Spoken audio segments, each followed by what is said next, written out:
Hi everyone. तो कैसे हैं आप लोग। तो ये 10 क्वेश्चन का सीरीज में आपका स्वागत है। और आज हम लोग फिर धुआंधार 10 क्वेश्चन करेंगे बीपीएससी टीआरई 4 मैथ 9-10 का। ठीक है, तो बिना टाइम गवाए हुए अब हम लोग क्वेश्चन स्टार्ट करते हैं। तो देखिए, ये क्वेश्चन कह रहा है कि समांतर श्रेणी 25, 20, 15 का कौन सा पद जो है वो प्रथम ऋणात्मक होगा, प्रथम ऋणात्मक पद होगा। यानी which term of AP is first first negative term. ठीक है, तो इसको सॉल्व करने का बहुत तरीके होती हैं।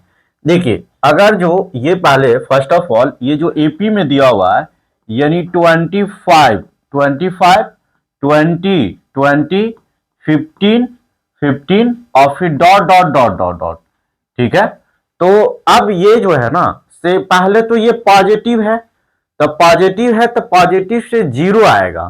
ठीक है, तो अगर जो जीरो पता चल जाएगा तो उसके बाद में नेगेटिव होगा। तो अगर जो इसमें हम लोग जीरो निकाल लेते हैं तो हम लोग आसानी से निकालेंगे। इसका मतलब इसमें ए का वैल्यू आपको दिया हुआ है 25 और डी का वैल्यू जो है, डी का वैल्यू जो है वो आपका -5 हो जाएगा। यानी डी कॉमन डिफरेंस निकालने जानते हैं ना, यानी a2 माइनस a1 यानी 20 माइनस 25 तो -5। ठीक है, अब इसमें हम लोग क्या करेंगे कि an निकालेंगे और an इज इक्वल टू जो फॉर्मूला होता है a plus n minus 1 into में d।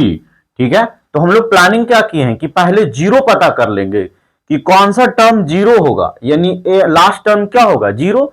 तो इसके जगह पे हम लोग पुट कर देंगे जीरो। ठीक है, अब देखिए ए फर्स्ट टर्म जो दिया हुआ है वो 25 दिया हुआ है और प्लस एन का वैल्यू तो हम लोग पता ही करना है और डी का वैल्यू जो हो गया वो -5 हो गया। ठीक है, अब इसको जब हम लोग सॉल्व करेंगे तब देखिए क्या होगा, जीरो और इज इक्वल टू 25 और ये मल्टीप्लाई होगा तो -5n और प्लस में 5 होगा। ठीक है, -5n प्लस 5, तो ये दोनों को ऐड कर देंगे, तो ये ऐड कर देंगे तो ये हो जाएगा 30। यानी 5n इज इक्वल टू कितना हो गया, 30।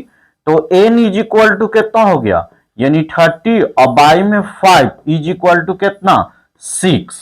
अब आपका यहां तक आंसर नहीं हुआ है, ये पता चल गया कि इसमें जो है ये जो टर्म है यानी फर्स्ट सेकेंड थर्ड, तो जो सिक्स्थ टर्म होगा वो जीरो होगा। तो नेक्स्ट फर्स्ट टर्म कौन, सेवंथ टर्म होगा। तो देखिए इसमें ऑप्शन क्या है, सेवंथ टर्म, यानी पहला जो है ना ये सेवंथ टर्म जो होगा वो नेगेटिव होगा। तो इसको लिख लीजिए, फिर हम लोग नेक्स्ट क्वेश्चन करते हैं। चलिए अब हम लोग क्वेश्चन नंबर सेकेंड देखते हैं। तो देखिए सेकेंड आपका है कि the nature of roots of quadratic equation e zero. तो नेचर बताना है क्वाड्रेटिक इक्वेशन का। तो देखिए ये क्वाड्रेटिक इक्वेशन जो गिवन है आपका एक्स स्क्वायर प्लस में एक्स प्लस में 5 इज इक्वल टू जीरो। तो इसका नेचर बताना है। तो इसका मतलब हम लोग इसका नेचर पता करने के लिए डी का वैल्यू पता करना होगा और डी इज इक्वल टू जो होता है यानी discriminant is equal to b square और माइनस में 4ac। ठीक है, तो b का वैल्यू जो हो गया, देखिए ए एक्स स्क्वायर का कॉफिशिएंट को a कहते हैं, x के कॉफिशिएंट को b कहते हैं और जो खाली रह जाता है उसको c कहते हैं। यानी ये टोटल वैल्यू आपको मिल गया। तो ये हो जाएगा 1 का स्क्वायर माइनस में 4 और इंटू में 1 और इंटू में ये कितना हो गया 5। तो इसको अगर जो हम लोग मल्टीप्लाई करके देखेंगे तो ये जो हो गया बी स्क्वायर यानी बी 1 हो गया। हाँ सब चीज वैल्यू ठीक है। तो इसका मतलब ये जो हो गया 1 माइनस में और 4ac यानी ये 20 हो गया। तो इसका मतलब कितना हो गया, माइनस नेगेटिव, यानी डी का वैल्यू जो हो गया वो लेस देन क्या आ गया, जीरो। डी का वैल्यू जो हो गया वो क्या आ गया, लेस देन जीरो।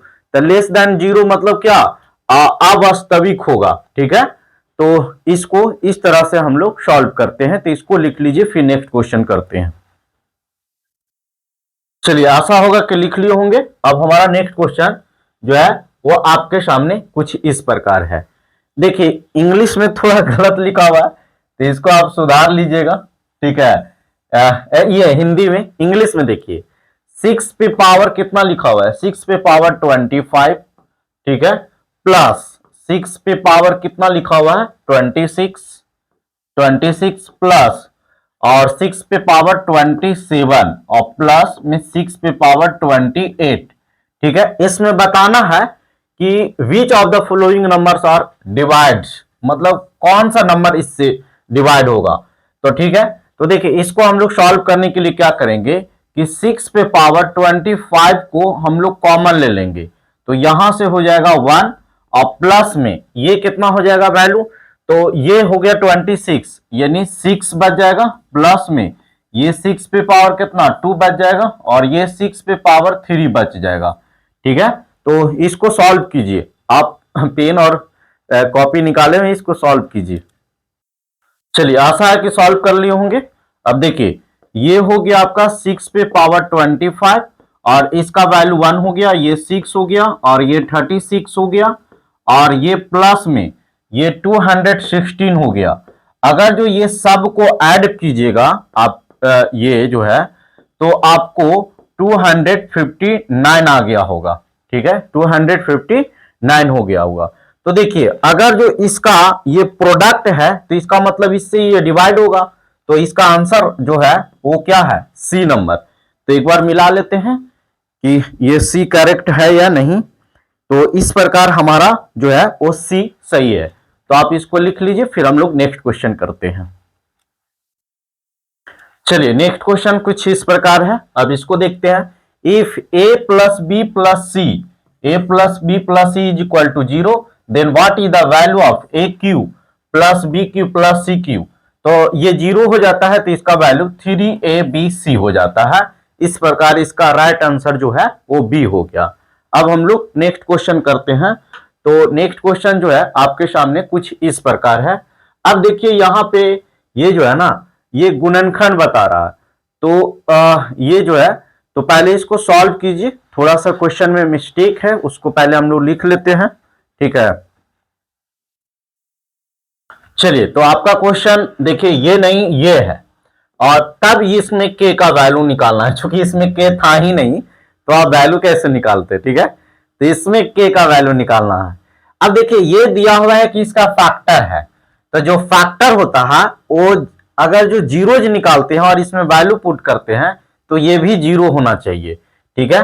तो इसका मतलब कि x minus 2 is equal to यदि 0 करते हैं तो x का वैल्यू कितना हो जाएगा, ये 2 हो जाएगा। और जो पॉलिनोमियल आपका दिया हुआ है यानी px जो दिया हुआ है, तो px जो दिया हुआ है 2x स्क्वायर और प्लस में 12kx और प्लस में 25k, ये 25 जो है वो माइनस में है, तो इसको पहले हम लोग सुधार लेते हैं। ये माइनस में है 25, ठीक है, तो माइनस में 25। तो इसमें क्या करते हैं कि k का वैल्यू निकालने के लिए कि जो जीरोज किए हैं तो इसमें वैल्यू पुट करेंगे, यानी p इज इक्वल टू ये जो है ना इसमें 2 पुट कर देंगे। तो देखिए यहां पे पुट करेंगे तो 2 और 2 पे पावर 2 हो जाएगा, प्लस में 12k और इंटू में 2 हो जाएगा, माइनस में 25 और इसको किसके जीरो इक्वल करते हैं, जीरोज को इक्वल करते हैं। तो यहां से अगर जो वैल्यू इसको निकालेंगे तो 2 2 जा 4, 4 2 जा 8 और प्लस में ये हो जाएगा 24k और माइनस में 25k इज इक्वल टू 0। तो यहां से आप वैल्यू देखेंगे तो minus k is equal to -8 यानी कैंसिल होगा, तो k इज इक्वल टू कितना हो गया 8। तो इसका राइट आंसर जो हो गया वो सी नंबर, यानी k का वैल्यू इसमें पूछ रहा है तो k का वैल्यू कितना हो गया 8। तो इसको लिख लीजिए, फिर हम लोग नेक्स्ट क्वेश्चन करते हैं।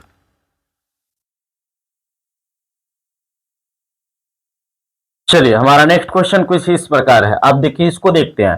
Find the solution when the is divide by this, तो इसका इससे डिवाइड करने के बाद में क्या होगा। तो देखिए अब यहां पे क्या करेंगे, इसको ये 5z और 5z स्क्वायर और माइनस में ये कितना है 80 है, ठीक है। तो इसमें 5z कॉमन ले लेते हैं, तो 5z कॉमन ले लेंगे तो यहां से क्या बचे, अच्छा 5 कॉमन ले लेते हैं, जेड नहीं, जेड में गड़बड़ा जाएगा, ठीक है मेरा भाई, जेड में ये गड़बड़ा जाएगा, 5 कॉमन ले लो, तो ये 5 कॉमन ले लेंगे तो यहां से क्या बचेगा, जेड स्क्वायर और माइनस में 16, ठीक है, ये जेड स्क्वायर माइनस में 16 हो जाएगा। फिर इसके बाद में इसको क्या करेंगे कि ये जो आप देख रहे हैं ना, ये जो है ए स्क्वायर माइनस बी स्क्वायर, यानी जेड प्लस में 4 और इनटू में जेड माइनस में 4। तो देखिए यहां पे एक दिया हुआ है 5z, ठीक है, और उसमें भी जेड है, यानी जेड स्क्वायर, ठीक है, 5z और प्लस में 4, तो ये इससे डिवाइड करने पर ये क्या, तो यही बचेगा जो इसका फैक्टर है, तो ये डी नंबर इसका राइट आंसर हो जाएगा, ठीक है। तो आप इसको लिख लीजिए, फिर नेक्स्ट क्वेश्चन करते हैं। चलिए, तो ये क्वेश्चन है 7, तो कह रहा है perimeter of sector of a circle is 24 centimetre and the radius is इतना, find the area of sector, area of sector पूछ रहा है आपसे, ठीक है, यानी एक वृत्त के एक क्षेत्रखंड का परिमाप दिया हुआ है, यानी पेरीमीटर ऑफ सेक्टर ये दिया हुआ है, पेरीमीटर ऑफ सेक्टर जो दिया हुआ है वो 24 दिया हुआ है, और फिर क्या दे दिया है, रेडियस आपका दिया हुआ है, रेडियस दिया हुआ है 6 सेंटीमीटर। तो हम लोग फर्स्ट ऑफ ऑल क्या करेंगे कि लेंथ ऑफ आर्क निकाल लेंगे, तो लेंथ ऑफ आर्क जो होता है, आर्क होता है ये हो जाएगा 24 और माइनस में यानी 2r, तो इसका मतलब 24 माइनस में 6 इज इक्वल टू कितना, 18, तो लेंथ ऑफ आर्क जो है 18 हो गया। अब हम लोग को क्या निकालना है, एरिया, तो एरिया ऑफ सेक्टर जो होता है, अगर जो ये पता है तो एरिया ऑफ सेक्टर, ठीक है, एरिया ऑफ सेक्टर जो हो गया हाफ इंटू में एल इंटू में आर, ठीक है, तो हाफ, तो एल कितना दिया हुआ है, एल दिया हुआ है 18, आर दिया हुआ है 3, ठीक है, तो 9 2 जा 18 और 9 3 जा 27, तो इसका राइट आंसर जो हो गया वो ए नंबर हो गया, ठीक है। तो आप इसको लिखिए, फिर हम लोग नेक्स्ट क्वेश्चन करते हैं, और आशा है कि आपको मजे से समझ में आ रहा होगा, बहुत ही कन्वीनियंट आपको सॉल्यूशन मैं दे रहा हूं, ठीक है, और नेक्स्ट क्वेश्चन फिर करते हैं। चलिए, तो ये 8 क्वेश्चन नंबर 8 जो है वो आपके सामने है, कह रहा है कि the angle of depression of a boat from the top of a light house 1 metre above the sea level is 15 degree. तो देखिए यहां पे ये जो है ना, इसको फिगर ड्रॉ करते हैं, तो राइट एंगल ही ड्रॉ कर लेते हैं डायरेक्ट, ठीक है, आज से आपको समझ में आ गया होगा। तो ये ऐसा मैं क्यों किया, ये देखिए, देखिए ये जो हो गया ना, इसको अगर जो ए बी और सी, तो ये आपको जो है ये अभी मैं समझा देता हूं, थोड़ा सा फिगर आराम से करने दो।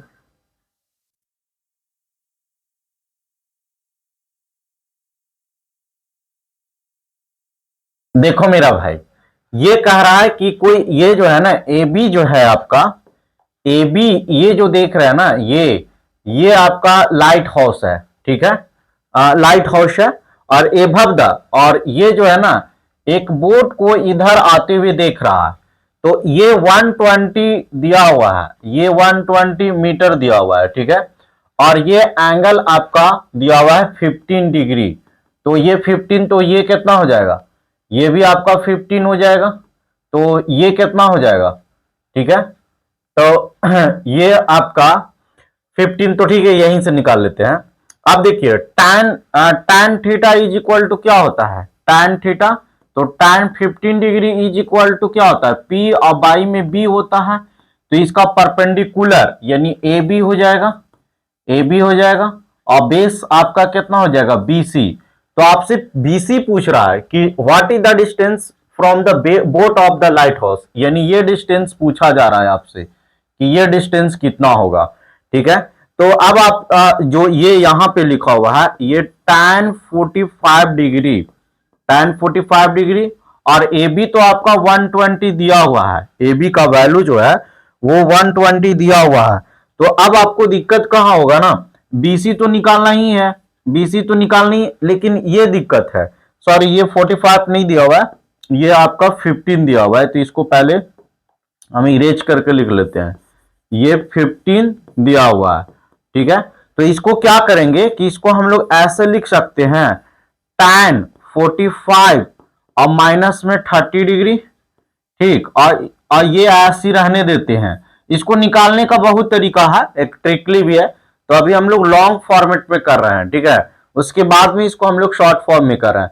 तो ये tan a माइनस बी पे चल जाएगा, तो इसका फॉर्मूला होता है tan a माइनस बी। तो tan a minus tan b और 1 डिवाइडेड बाई 1 प्लस में tan a into tan b, यानी tan 45 और इंटू में tan 30 डिग्री, ठीक है, और इज इक्वल टू 120 और अपॉन में BC, ठीक है। तो tan 45 का जो वैल्यू होता है मेरा भाई, ये होता है 1, और माइनस में tan 30 का वैल्यू 1 अपॉन में √3 होता है, डिवाइडेड बाई 1 प्लस में, और ये भी हो जाएगा कितना, 1 अपॉन में √3, और इज इक्वल टू 120 अपॉन में BC। जब इसका देखिए रूट का वैल्यू भी अगर जो आप अप्लाई कीजिएगा, तो BC इज इक्वल टू जो हो गया वो सॉल्व करके देखिएगा तो 144 के अराउंड आएगा। यानी इसको पूरा तरह से आप अगर जो सॉल्व कीजिएगा ना, तो इसका ये आंसर हो जाएगा सी नंबर, ठीक है। इसको सॉल्व कर लीजिएगा, अगर जो सॉल्व करेंगे तो वीडियो लंबा हो जाएगा, बस इसका कैलकुलेशन आपको करना है, ठीक है। फिर हम लोग नेक्स्ट क्वेश्चन करते हैं, इसको लिख लीजिए। चलिए, तो ये 2 क्वेश्चन आपको HW में देता हूं, ठीक है। अगर जो ये सॉल्व नहीं होगा तो आप कमेंट कर दिएगा, इसको फिर मैं अलग से सॉल्व करता हूं। क्वेश्चन नंबर 9 और क्वेश्चन नंबर 10, ठीक है। और इस प्रकार हमारा जो हो गया वो 10 क्वेश्चन का सीरीज फिनिश हुआ। आपको यदि अच्छा लगा है तो कॉपरेट कीजिए, और मैं आपके लिए और बेहतर से बेहतर क्लास करवाने का कोशिश करूंगा। हाँ, जहां पे समझ में नहीं आ रहा है वहां कमेंट जरूर कीजिएगा, मैं उसको रिप्लाई जरूर करूंगा, ठीक है। अगर जो चैनल पे नए हो तो चैनल को सब्सक्राइब कर लो, कॉपरेट करो, ठीक है। आपके लिए मैं हमेशा खड़ा रहूंगा। Thank you.